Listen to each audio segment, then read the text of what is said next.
ma olen koosolekul 1 minut hiljaks jäänud tegelikult, aga kohe jõuame.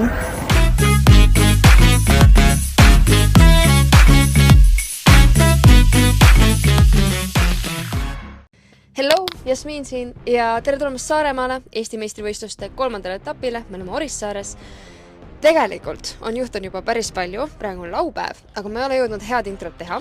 Hetkel läheb ma küll trenni, aga on riided vahetama, aga varsti juba näete, mis on toimunud, mis läheb, mis toimub, mis saab hakkama. Igatahes, have fun, vaata videot.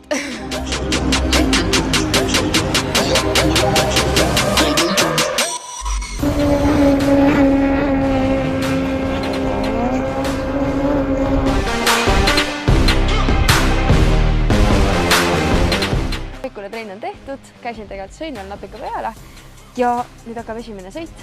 Mis selle raja ja võistluse puhul on üliäge, on see, et seekord on meil Jokkeri poi, mis tähendab, et ühe korra võidusõidu jooksul, kas alguses, lõpus või keskel, see on sinu strateegiline otsus, pead sõitma ümber saare ja seda siis loetakse, et iga sõitja seda vähemalt ühe korra teeks. Lisaks üldse rada on päris huvitav, kiire pigem, kui tuul on, võib ka laine tekkida, nii et võidu saab sõita kindlasti. Seekord samuti on lendstart, nagu on olnud meil kõik eestikad. Ja nii ongi. Üllatav, mis treenis tundsin, et jalad on täiesti okeid, ei ole kanged mitte midagi, kere üldse tundub väga hästi. Miks ta peaks olema kange? Küll te seda varsti näete, kui ma räägin, kuidas ma üldse siia võistlused tulin ja mis toimus. Aga läheme sõidame võidu kõigepealt.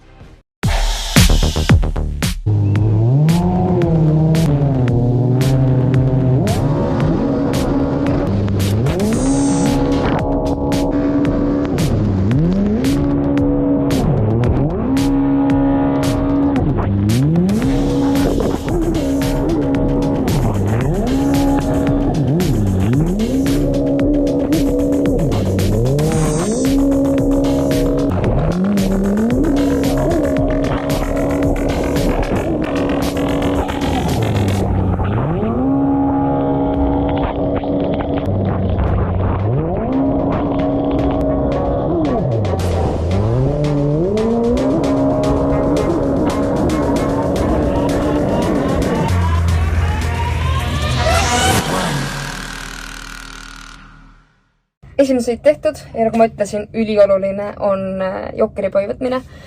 Seekord võib-olla läksin natuke alt. Nimelt stardis tulin esimesena välja, 2 ringi tegin väga head tempot, pigem kasutasin vahet ja mõtlesin, et lähen Jokkerisse. Tulin siis teisena Jokkerist välja ilusti ja siis kõik oleneski, mida Martin minu ees hakkas tegema. Kas ta läheb kohe või ta läheb hiljem. Tema strateegia oli siis see, et ta kasvatab pigem vahet ja siis läks alles lõpupoole Jokkerisse ehk meie kahe vahel kasvas. Ja kui ta Jokkerist tuli, siis ma ei saanud tagasi enam oma esimest kohta, vaid olin endiselt teisel kohal. Ehk siis võib-olla asi, mida sealt õppida oleks olnud, et ei oleks pidanud nii vara Jokkerisse minema, vaid oleks pidanud siis puhast vett nautima ja sõitma veel vahet ja lõpupoole minema Jokkerisse. Muidu sõit oli suht okei, pill on suht võimas, natukene ja kiire rada, ehk siis käed lähevad natuke täis, aga sellega teeb tööd. Vaatame, kuidas see teine sõit läheb, nüüd stardin siis teisest stardikohast, tuleb hea start saada ja siis vaadata juba, kuidas hakkab Jokkeriga see mäng pihta, et nüüd kindlasti natuke targem. Aga me ei tea kunagi, eks me näe peale sõitu, mis sai või saab. Robi, mis teed?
kiireks, siis ma teen teile autoroolis kiire kokkuvõtte teisest sõidust.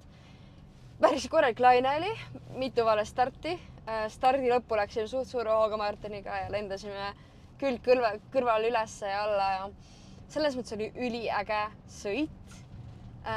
Seekord Jokkeriga siis mul taktika oli, et minna võimalikult kaua ja oodata, kui mul siis selja taga ka Hubert läheb Jokkerisse ja siis temast järgmine ring minna.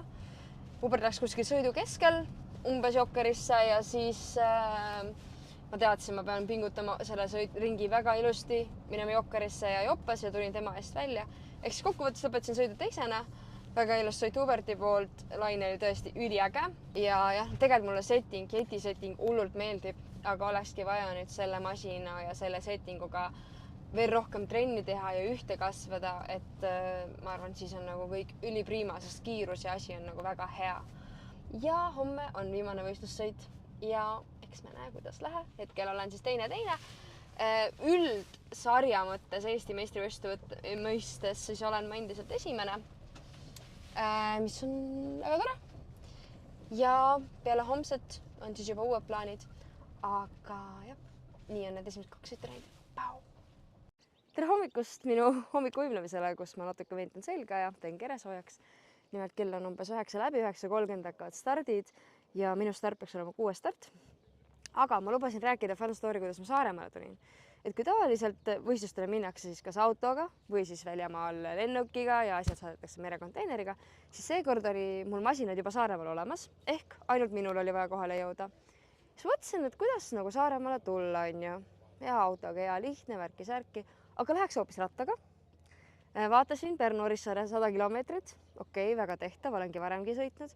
Hakkasin siis reede hommikul rattaga sõitma.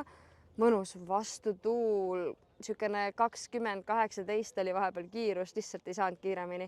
Plus ma ei tahtnud igaks juhuks suruda ka jalgade pärast liiga palju, et ikkagi peab võistlema ju. Ja siis tuleb veel paduvihma, aga kuna mul telefoni või seal ratta peal on rattakell, mis on telefoniga ühendatud, siis üks hetk oli päris hea, kus oli tugev vastutuul, paduvihma tuli ja sõber kirjutas, et oled elus veel või? Siis ma hakkasin omaette naerma, et olen elus jah. Aga kohale ma jõudsin. Sain padukat jälle kaela. Aga kohal nüüd natuke saunas sooja. Nüüd on juba ilm väga-väga kena. Täna on üldse teistsugune, natukene tuul teisest suunast ehk siis laine ja kõik asi on teine, mis teeb sõidu põnevamaks. Lisaks, kuna see on viimane sõit, saab natuke rohkem riskida. Nii et ma arvan, et see tuleb väga põnev. Nii et näeme rajal. Pau!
Nädalavahetus Saaremaal on lõppenud. Viimane sõit läks küll natukene nukralt, kui sõitsime siis Martiniga kokku. Õnneks keegi väga viga ei saanud. Ma ise lendasin küll oma jeti otsa natukene. Analüüsime seda kohta mitmel poolelt, eks mõlema viga natukene. Võib-olla mina katsin ja võtsin natuke liiga palju maha, aga samas Marten ka läks riskima ja mõtles, et mahub ära, aga ei mahtunud. Aga kõik on hästi, masinad jäid terveks. Ma ise nagu ütlesin, natuke lõin ennast ära. Siis sõitsin tagantpoolt, hakkasin sõitsma ja sõit oli suhteliselt okei. Kokkuvõttes siis etapilt 3. koht. Aga nüüd me sõidame siis praamiga Kuivastust mandri peale, sellepärast, et me läheme koju Pärnusse ja hakkame masinat testima veel natukene ennem, kui me lahkume Prantsusmaale, kus siis järgmine nädalavahetus toimub maailma karikaetapi 2. etapp. Nii et näeme Prantsusmaal. Tšau!